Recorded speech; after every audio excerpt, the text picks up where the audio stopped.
That one looks really cool. Oh wait, freeze. That's such a good one.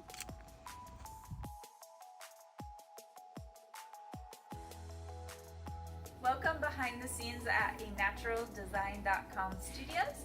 We are working on a wiring how-to library for you of all the different floral wiring methods, and a big shout out to our Patreons. Thank you Melanie and Amber for attending the live event with us last week at Zen River Retreat. To find all our tips and tricks and more library how-tos, go to patreon.com/hollyberry. We'll put the links in the description. Today we're going to be working on the piercing method for wiring. We have 3 gauges available, and this is especially useful for boutonnieres and corsages. So here you can see our tools and our materials. We have 18 gauge wire, and this is the thickest, most firm wire out of all 3. And then the next slightly thinner one here is the 22 gauge wire. And then the thinnest one we have here today is a 24 gauge wire. You're also going to want to have wire cutters. If they also have needle nose pliers on them, that's very useful. You'll want your scissors, your floral clippers, your corsage pins, and your floral tape. And then if you want to add a little bit of bling or sparkles to your boutonnieres or corsages, that's always fun as well. As far as the flowers that we'll use here, we're going to use a backing of some leather fern and a little bit of myrtle. And then for our main focal flower, we're going to be using this lavender rose. So let's go ahead and get started.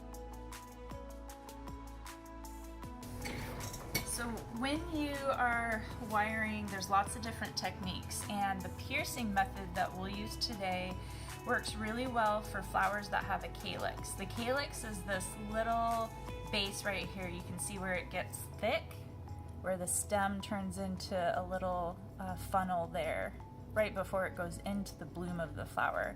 And so this calyx is what we're going to pierce with the wire, and then have the wire come down and do the wraparound method a little bit as well. And that creates a really, really stable base, because even if the flower gets bumped, especially if people are dancing at a wedding or a prom, it has the wire inside of it to hold that stem together. So for this one, we're going to use the thickest wire we have here today. This is the 18 gauge wire. And before I pierce the stem, I'm going to bend the wire. We're actually going to do a little bit of a loop as well there. And I'm going to laterally pierce the calyx. There we go.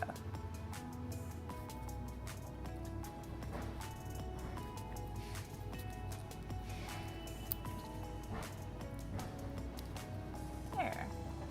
And it's gone all the way through. And you can see how the wire's gone through both sides of the calyx at the top. And so now when we tape around the stem and the wire, it's going to have a full secured base. Here's our floral tape.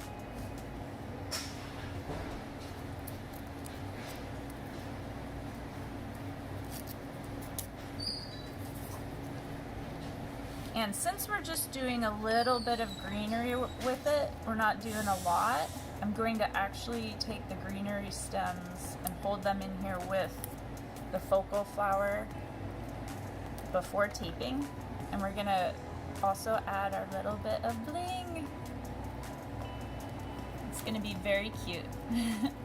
And this actually is nice because this accessory comes on its own wire as well. So I'm going to use that extra wire in that wraparound method to wrap all the stems and the core 18 gauge wire together. Make sure that the rhinestones are facing forward so they lay flat on the lapel. And then taking our floral tape, and this is that stretchy papery tape that we've shown in detail how to use in a prior video that is in the library building. And we've started way up at the top, as close to the floral calyx as we can for the rose. We want to get the tape secure so it sticks to itself and it's overlapping. And we're going to start twisting, and as we're twisting, we're pinching and pulling on the tape so it's getting stretched. There's a little bit of ability for it to stretch compared to what it naturally comes on the roll as, and that's what helps lock it in.